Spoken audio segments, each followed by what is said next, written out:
ഇടവേളയ്ക്ക് ശേഷം അവർ അഭിനയിക്കുന്ന ചിത്രമാണ്. മറ്റൊരു പ്രത്യേകത, ഭാര്യ ഭർത്താക്കന്മാരായിട്ട് തന്നെ ഒരു ഒന്നിച്ച് നീണ്ട ഇടവേളയ്ക്ക് ശേഷം വെള്ളിത്തിരയിൽ ഒന്നിക്കുകയാണ് ഇഴയിലൂടെ. പിന്നെ കലാഭവൻ നവാസ് എവിടെയും പോയിട്ടില്ല, ഇതിൽ തന്നെയുണ്ട്. ഇടവേള വരാൻ സാധ്യതയില്ല. കാര്യം പല ചിത്രങ്ങളിൽ തൻ്റെതായ വ്യക്തിത്വം തെളിയിച്ച് പല വേഷങ്ങളിൽ അഭിനയിച്ച നടനാണ് നവാസ് ഭായ്. അദ്ദേഹത്തിന്റെ ഭാര്യ തന്നെ രഹന. ഇവർ ഒന്നിച്ച് അഭിനയിക്കുന്നു. രഹനയുടെ ഒരു തിരിച്ചുവരവ് എന്നുള്ള പ്രത്യേകത കൂടെ ഇഴയിലുണ്ട്.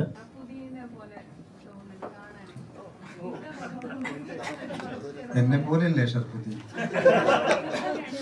അല്ല, അത് ആദ്യം വന്ന സമയത്ത് അങ്ങനെ പറഞ്ഞിരുന്നത്. കുറച്ച് നേരം നിങ്ങൾ മാറ്റി പറഞ്ഞു, അത്ര അതുണ്ട്. ശരി ശരി ശരി. അങ്ങനെ പിന്നെ ആ സംസാര രീതികളും കാര്യങ്ങളും മൊത്തത്തിൽ അങ്ങനെ പലരും പറയാറുണ്ട്. അത് മാറ്റിയെടുക്കണം അല്ലേ?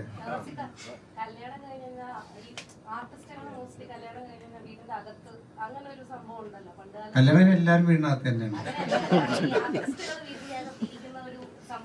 എത്ര ആർട്ടിസ്റ്റുകളുണ്ട് അങ്ങനെ?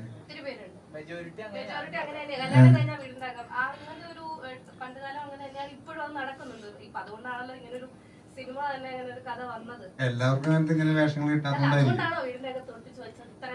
അല്ലല്ല, അത് രഹന പറയും. എന്നെ ആരും ഒളിപ്പിച്ചൊന്നും വെച്ചിട്ടില്ല. ഞാനായിട്ട് വീട്ടിലിരുന്നതാണ്. എനിക്ക് കുട്ടികളെ ഭയങ്കര വീക്ക്നെസ് ആണ്. അപ്പൊ കുട്ടികളെ വിട്ടിട്ടുള്ള ഒരു കാര്യത്തിലും എനിക്ക് ഞാനങ്ങനെ ഫീൽ ചെയ്തിട്ടില്ല. ഫീൽഡിൽ നിന്ന് പോയപ്പോഴും എനിക്ക് അങ്ങനെ പോയിന്ന് തോന്നിയിട്ടില്ല. ആ സ്കിൻ്റെ ലോക്കില്ല, അതുകൊണ്ട് എനിക്ക് അങ്ങനെ തോന്നിയിട്ടില്ല. പിന്നെ കുട്ടികളുടെ കാര്യത്തിലൊക്കെ ഞാൻ ഭയങ്കരമായിട്ട് എൻഗേജ്ഡ് ആണ്. അത് ഉള്ളിലുള്ളതുകൊണ്ടാണല്ലോ പെർഫോം ചെയ്യാൻ കിട്ടിയപ്പോ അത് ഞാൻ ചെയ്തു വെച്ചിട്ടുണ്ട്. അങ്ങനെയൊന്നും തോന്നല്ല, ലേറ്റ് ആയാലും നന്നായി വന്നില്ല.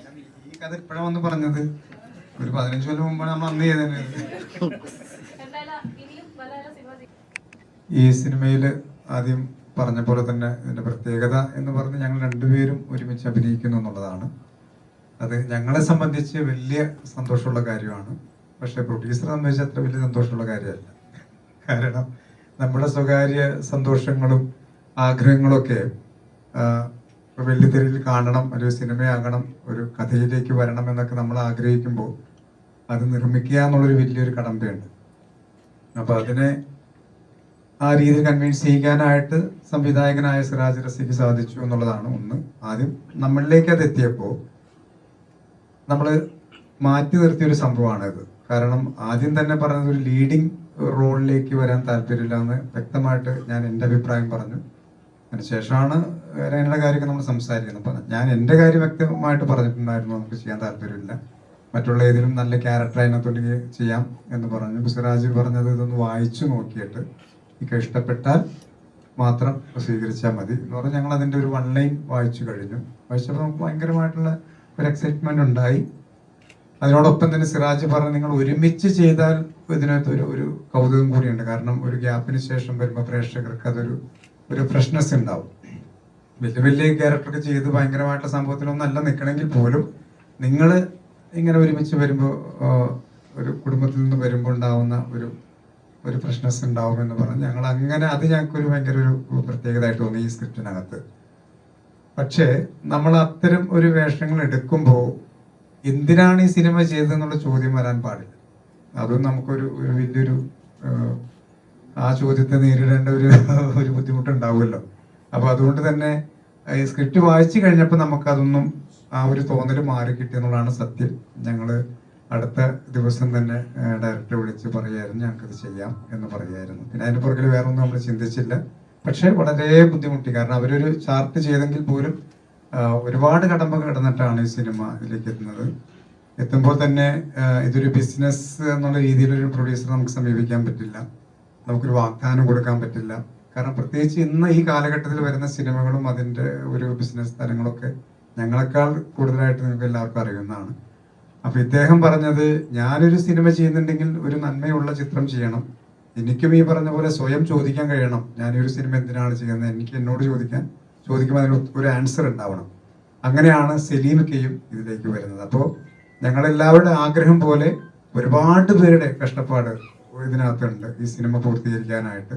അങ്ങനെ വന്നൊരു കൊച്ചു സിനിമയാണ്. തീർച്ചയായിട്ടും എൻ്റെ ഒരു പ്രിവ്യൂ കഴിഞ്ഞപ്പോൾ കണ്ണ് നിറഞ്ഞുകൊണ്ട് ഒരുപാട് എൻ്റെ സുഹൃത്തുക്കള്, മാധ്യമപ്രവർത്തകരായിട്ടുള്ള ആളുകൾ ഒക്കെ ചേർത്ത് പിടിച്ച് വളരെ സ്നേഹത്തോടെ പറഞ്ഞപ്പോൾ ഞങ്ങളുടെ ആ ഒരു ആഗ്രഹം പൂർത്തീകരിച്ചു അല്ലെങ്കിൽ സഫലീകരിക്കാൻ കഴിഞ്ഞു എന്നുള്ളൊരു വലിയ സന്തോഷവും ആത്മവിശ്വാസവും ഒക്കെ സ്വകാര്യമായിട്ടുള്ളൊരു അഹങ്കാരമൊക്കെ ഞങ്ങൾക്കുണ്ട്. അപ്പോൾ ഏതായാലും തീർച്ചയായിട്ടും ഇതൊക്കെ പ്രേക്ഷകരിലേക്ക് എത്തിക്കുക എന്നുള്ളത് ഇതിനേക്കാൾ വലിയൊരു ജോലിയാണ്. അത് ഞങ്ങൾ വിചാരിച്ച ഒരിക്കലും നടക്കുന്ന കാര്യമല്ല, നിങ്ങൾ തന്നെ വിചാരിക്കണം. അപ്പോൾ നിങ്ങൾക്ക് എന്താണ് ഇതിൽ നിന്ന് ഉൾക്കൊള്ളാൻ കഴിഞ്ഞത്, അല്ലെങ്കിൽ ഞങ്ങൾ ആഗ്രഹിക്കുന്ന പോലെ, ഞങ്ങൾ കാണുന്ന പോലെ ആ കാഴ്ചപ്പാട് നിങ്ങൾക്കുണ്ടെങ്കിൽ തീർച്ചയായിട്ടും ആത്മാർത്ഥമായി ഞങ്ങളെ സപ്പോർട്ട് ചെയ്യുക. ഇതിനു വേണ്ട എല്ലാ പ്രോത്സാഹനം തരണം. Thank you. നമസ്കാരം. ഞാൻ ഒരുപാട് വർഷത്തിന് ശേഷമാണ് ഒരു മൂവി ചെയ്യുന്നത്. അപ്പോൾ ഞാൻ ആഗ്രഹിച്ചിരുന്നതൊന്നുമല്ല. ഈ കണ്ടന്റ് ഇഷ്ടമായതുകൊണ്ടും ഇങ്ങനൊരു സബ്ജക്റ്റ് അത് കേട്ടപ്പോൾ അത് നമ്മൾ ചെയ്തില്ലെങ്കിൽ ചിലപ്പോൾ ഇത് ഒരു പക്ഷേ പുറത്തേക്ക് വരുമെന്നൊന്നും എനിക്കറിയില്ല. കാര്യം ഒരു ആർട്ടിസ്റ്റ് ഒരു സ്ക്രിപ്റ്റ് കണ്ട് എടുക്കുക, അത് വലിയ ഡിഫിക്കൽട്ടഡ് ആയിട്ടുള്ള കാര്യമാണ്. അപ്പോൾ ഈ ഒരു കണ്ടന്റ് പുറത്തേക്ക് വരണം എന്നുള്ള ഒരു ആഗ്രഹത്തോടു കൂടിയാണ് ഞങ്ങൾ മൂവ് ചെയ്തത്. പിന്നെ സിറാജ്ക്കാലത്ത് ഫസ്റ്റ് കണ്ടന്റ് കേട്ടപ്പോൾ തന്നെ ഞാൻ പറഞ്ഞിരുന്നു, ഞാൻ ഒരുപാട് വർഷത്തിന് ശേഷം ചെയ്യുന്ന ഒരു മൂവിയാണ്, അതുകൊണ്ട് ഒരു തരത്തിലും ഇതൊരു മോശമായിട്ട് വരരുത്, നല്ല രീതിയിൽ തന്നെ ഫാമിലി ഓഡിയൻസിനൊക്കെ കാണാനും ഒക്കെ പറ്റുന്നൊരു മൂവി ആയിരിക്കണം. അപ്പോൾ ആ ഒരു വാക്ക് സിറാജൊക്കെ എനിക്ക് തന്നിട്ടുണ്ടായിരുന്നു. പക്ഷെ ഇപ്പോൾ ആ വാക്ക് ഇപ്പോൾ ഇത് കഴിഞ്ഞപ്പോൾ അത് പാലിച്ചതായിട്ട് ഞാൻ പറയുകയാണ്. എനിക്കും ഭയങ്കര സന്തോഷമുണ്ട് ഇങ്ങനൊരു മൂവിയുടെ ഭാഗമാകാൻ കഴിഞ്ഞതിൽ. നിങ്ങളെല്ലാവരും മൂവി കണ്ടതാണല്ലോ, നിങ്ങളും പുറത്തേക്ക് അതിൻ്റെ ഒരു അഭിപ്രായങ്ങളൊക്കെ പറയണം. താങ്ക്സ്.